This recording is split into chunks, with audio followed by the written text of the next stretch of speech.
But to him that worketh not, but believeth on him that justifieth the ungodly, his faith is counted for righteousness. Romans chapter 4, verse 5.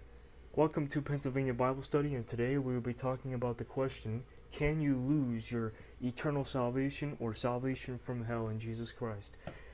And I will be going through verses, and you can decide whether or not my interpretation is correct or not. So, Romans chapter 6, verse 3, know ye not that so many of us, as were baptized into Jesus Christ, were baptized into his death? Verse 5, for if we have been planted together in the likeness of his death, we shall also in the likeness of his resurrection be in the likeness of his resurrection.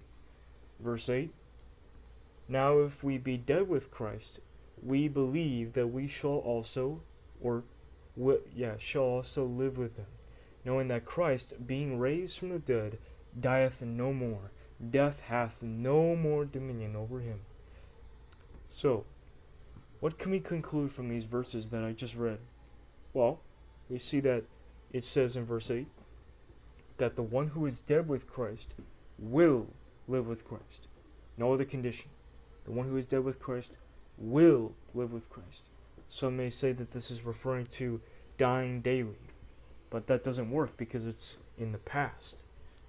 So in verse 7 right before that as well, for he that is dead is freed or justified from sin. So how do you die with Christ in the context? Well, we see in verse 3, it says that what I said before, that when you're baptized into Christ, you have died with Christ. We go down to the verses later on, go to verse 17, it says, but God be thanked that ye were servants of sin, but now ye have obeyed from the heart that form of doctrine which was delivered from you. So this is talking about the past, that the Romans, the church of Romans, have obeyed the gospel, have obeyed from the heart. What does it mean to obey from the heart? Obey from, what does that mean? We go to Romans chapter 10, verse 16. It says, but they have not all obeyed the gospel. For Isaiah says, Lord, who has believed a report? So, what does it mean to obey the gospel? What does it mean to obey from the heart? Well, clearly, it means to believe the report, to believe in Jesus Christ, given this context. For it says, for the purpose explaining how you obey. For, Isaiah says, Lord, who has believed a report. Since we have that out of the way, and it's in the past, it's at that moment when you believe the gospel, it's at that moment when you believe in Jesus Christ. That is obeying. That is dying with Christ. So dying with Christ is believing in Jesus Christ at that moment, in the past. Okay, good. Okay, so what does it mean to live with Christ? Well, like I said in verse 5, like I read in verse 5, it's talking about being in the likeness of his death, that's dying with Christ, and then, in the future, being resurrected, just like how he was physically resurrected in the future. What does that relate to? Go to Romans chapter 8, verses 9 through 11. It says, but ye are not in the flesh, but in the Spirit, if so be that the Spirit of God dwell in you. Now if any man have not the Spirit of Christ, he is none of his. And if Christ be in you, the body is dead because of sin, but the Spirit is life because of righteousness. But if the Spirit of him that raised up Jesus from the dead dwelleth in you, or dwells in you, he that raised up Christ from the dead shall also quicken your mortal bodies by the Spirit, by his Spirit that dwelleth in you.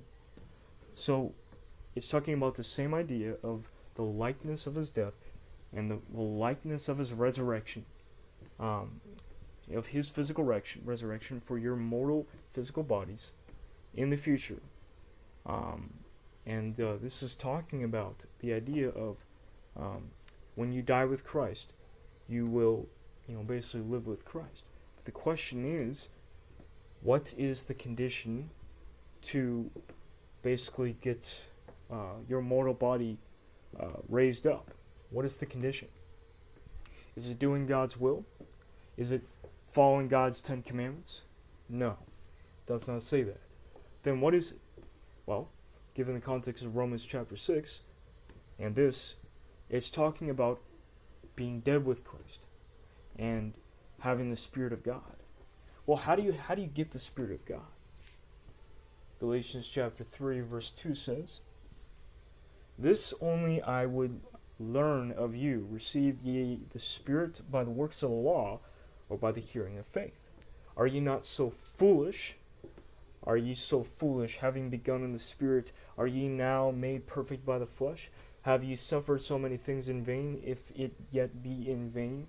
He therefore that ministereth you the Spirit, and worketh miracles among you, doeth he by the works of the law, or by hearing of faith?"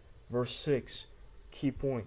Even as Abraham believed God, and it was counted unto him for righteousness.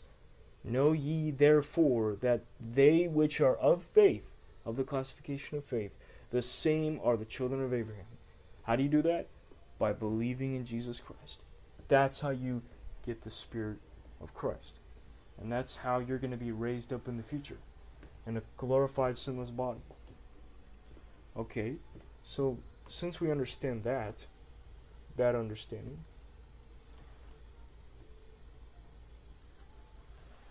what in verse 9, what does verse 9 mean?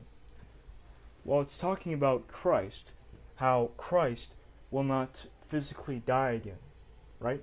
He died once and once for all, as this is in this verse and also in Hebrews chapter 10.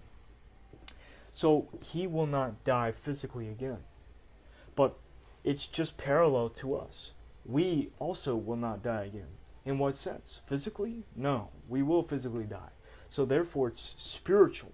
We will spiritually not die or go to hell because we are in Christ. We will not die again. We have died once for all in the past, and we will not die again, spiritually speaking. We will not go to hell ever again. We will never be, being guaranteed to go to hell. We will never, be guilty of hell again because we have believed in Jesus Christ. Why it's parallel to us of Christ's death to our death in Christ is because of the fact that we are planted just like in the resurrection that Christ has and the death that Christ has. So if we are planted in the same exact death that he died, and the same exact resurrection that he has, then therefore we are parallel to his death. So therefore you cannot say that. You can lose your salvation. So, if that is what that is talking about, then this is very clear that once saved, always saved, free grace theology is true. But that is for you to decide. This is all I have for you today. And may you be blessed and stay safe. God bless.